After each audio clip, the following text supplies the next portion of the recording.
Secretary Armand Pabella, Chairman of the 1993 Independence Day National Committee, the distinguished members of the Senate and the House of Representatives and of the Supreme Court, Your Excellencies of the Diplomatic Corps, my co-workers in governments, other special guests, mga mahal na kababayan. Sa araw na ito, ating ipinagdiriwang ang kalayaang ating tinatamasa. Marahil ay wala nang higit pang damdamin kaysa pagiging malaya. Kaya't nararapat lamang na iukol din natin ang araw na ito bilang pasasalamat sa mga bayani at mandirigma na nagkaloob sa atin ang ganitong biyaya. Magiging makabuluhan lamang ang ating pag-aalala sa kanila kung pagtitibayin at pagyayamanin natin ang kanilang pamanang kalayaan. Mapagtitibay at mapapayaman lamang ang ating kalayaan kung patuloy tayong magsisikap na umunlad ang buhay ng ating mga kababayan upang tuluyan na silang mahango mula sa pagkaalipin ng kahirapan. Ito ang ating tungkulin, hindi lamang para sa ating mga sarili, kundi maging sa ating mga anak at sa kanilang magiging anak pa, ang handugan sila na magandang kinabukasan. Ito ang tunay na kahalagahan ng pagdiriwang ng ating araw ng kalayaan. Ang pagbalik tanaw sa kahapon, paglilinis sa ngayon, at paghahanda para sa bukas. Kung ito'y ating magagawa, sama-sama nating masasabi, mabuhay ang Pilipinas kahapon, ngayon at bukas. In joy and thanksgiving, we recall the birth of our nation. Of all the gifts one generation can give to another, no gift is greater than the gift of freedom. Freedom is a gift that every generation must renew. Freedom is a legacy its inheritors must enrich and not expend. To gather here today on these grounds, hallowed by the blood of heroes, is a blessing. It is also for you and me a call to duty. If we are to extract from this special day its full meaning, we cannot be content to merely replay all that is glorious in our past. It is not enough that we eulogize our heroes. We must emulate their spirit. It is not enough that we remember what they did. We must match their deeds with our own. For the national leadership, the overriding task is to move the nation forward and to secure for our people the blessings of freedom and progress. But this task is not of the leadership alone. It is also the task of citizenship. As the heirs and stewards of this republic, we have no greater mission than to see in our time the flowering of this nation our fathers seeded 95 years ago. There is no other way to fulfill that mission than to persistently reform our national life today. On this day, 95 years ago, a young, strong, and determined leader named Emilio Aguinaldo reverently raised the national flag in Kawit, Cavite, accompanied by the spirited playing of the regional anthem called Marcha Nacional Filipina. On that day, through the raising of our flag and the playing of our national anthem, we demonstrated the will to win the independence which gave birth to the first Asian Republic, Republika ng Pilipinas. Let us begin by acknowledging that we have not been the most prudent heirs to that generation who dared to found Asia's first democratic republic. Rizal dreamt of Filipinos taking fate in their hands and raising their country to light and life. But we have plodded from year to year, drifting from crisis to crisis. We deserve better. Certainly we can do better. We can set the example for Asia once again. Recall how this nation came to birth.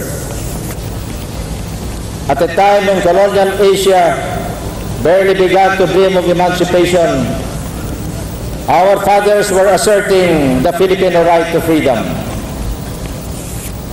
Recall also how in the crucible of World War II and in the trauma of dictatorship, our people found it in themselves to surmount adversity again and again.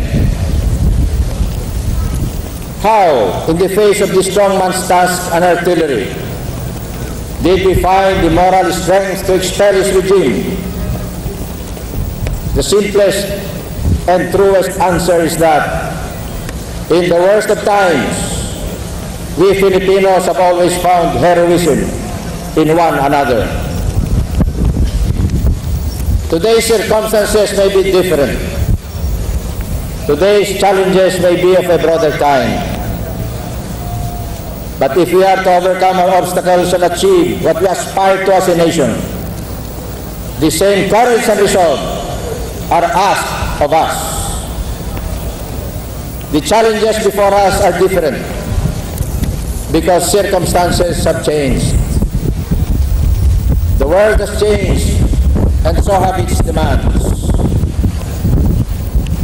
When I reflect on the ups and downs of our history, I sometimes think we have repeatedly faltered to master the demands of each new time.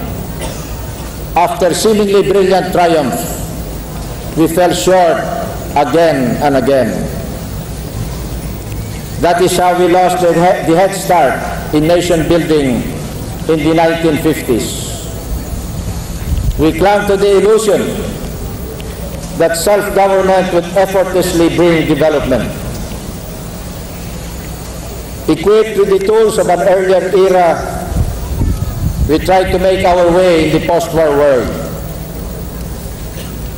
Thus, by clinging to bankrupt ideologies and unworkable ideas, we missed the boat of modernization in the 60s, 70s, and 80s. And that is how we may fail again if we content ourselves with the old nostrums and the failed politics of patronage in this time of new opportunity. We can no longer afford the illusions of the past, that democracy without civic responsibility can bring development, that while keeping intact the unjust structures that have kept our economy stagnant, we can have economic recovery, that prosperity can trickle down from the rich few to the impoverished many. Today it is plain that there can be hope for us only if it is hope for every Filipino. There can be development for this country only if it is development for each and every region of our archipelago. And there can be progress and prosperity only if we yoke ourselves to the plow and put our shoulders to the wheel, to talk less and to do more, and to create new wealth and modern enterprise.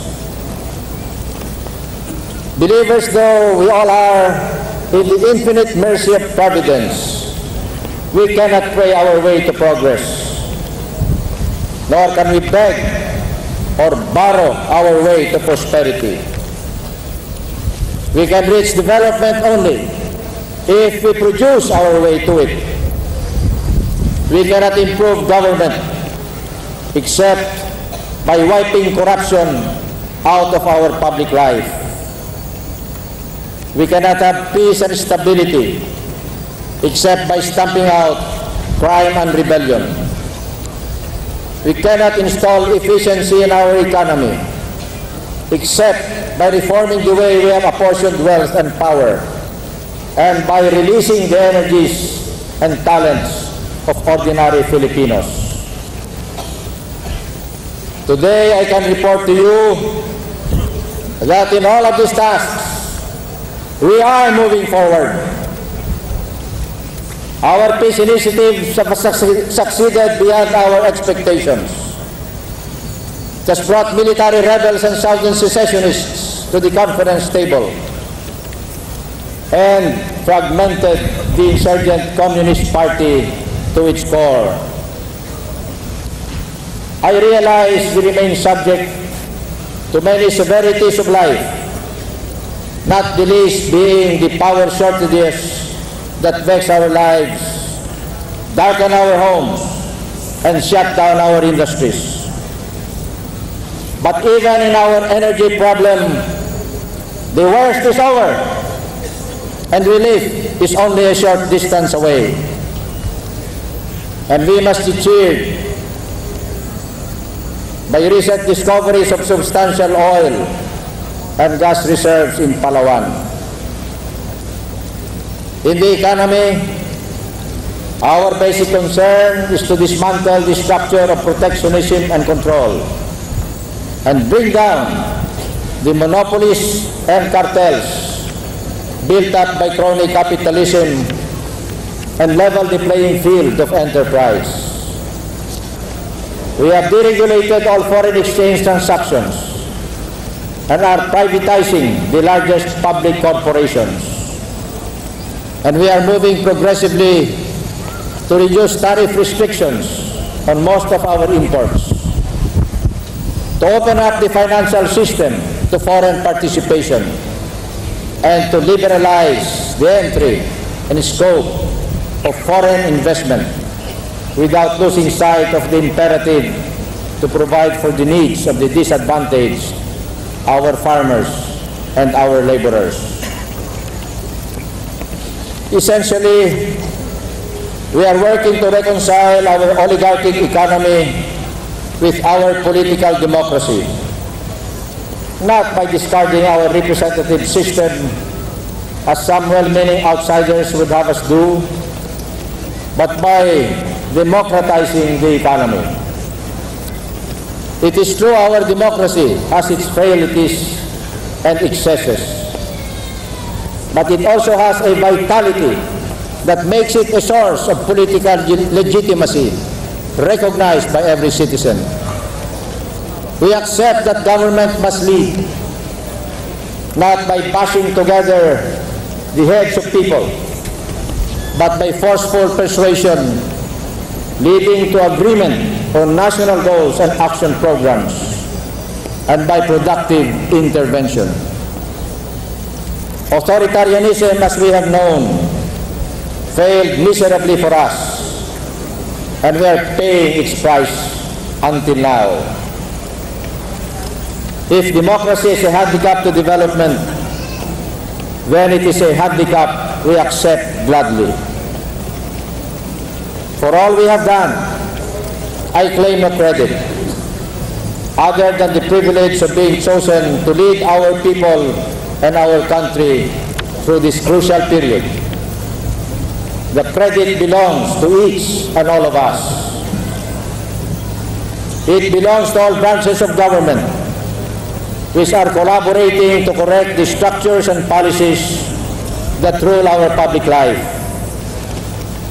Both chambers of Congress have been especially cooperative during its first session.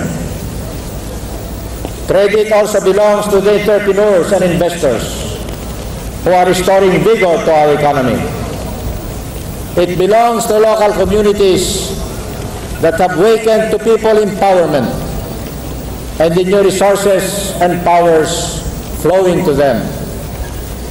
It belongs to every social institution taking part in our adventure of development. It belongs, above all, to the millions of our countrymen, many of whom work in other lands, who are helping incalculably to support these changes taking place in our country today. Now we must push our new reform movement forward and farther than ever before. And in this work, we must, in the Sal's words, expand the whole light of our intellect and all the fervor of our hearts. On these grounds that our forebears called Bagong Bayan to signify the new nation they dreamed of, and where fathers Gomez, Burgos and Zamora and Dr. Jose Rizal were martyred, let us press together to accomplish the tasks before us. The meaning of this day lies not only in reverence for the past. The meaning of this day lies even in belief and confidence in ourselves and in our ability to take command of our own fortunes. If we dare, as our forefathers did in 1898, there is no problem we cannot solve, no goal we cannot reach, no hope we can not attain. Today then, in unity and resolve, let us rededicate ourselves to the tasks and programs before us. Revival and growth of our national economy, consecration of the national leadership to public trust, transformation of our social institutions and practices into vehicles for national modernization, and the collective awakening of its leader and every citizen to public duty. In the annals of nation building, it is written, never forget that unity is the distinct instinct of people who want to do something. I believe we have that kind of unity today. We all want to do something for our country, not tomorrow, but today. We are done with merely scraping by, surviving from crisis to crisis. Together, let us redeem the great debt that we owe those who founded this nation. The promise of a better life we have pledged to one another, and the duty we bear to those who will come after us. In keeping with the words of the Book of Books, let us fight the good fight. Let us finish what we have begun. And let us always keep the faith. Mabuhay ang araw ng kasarinlan. Mabuhay ang Republika ng Pilipinas. Mabuhay tayong lahat. Maraming salamat po.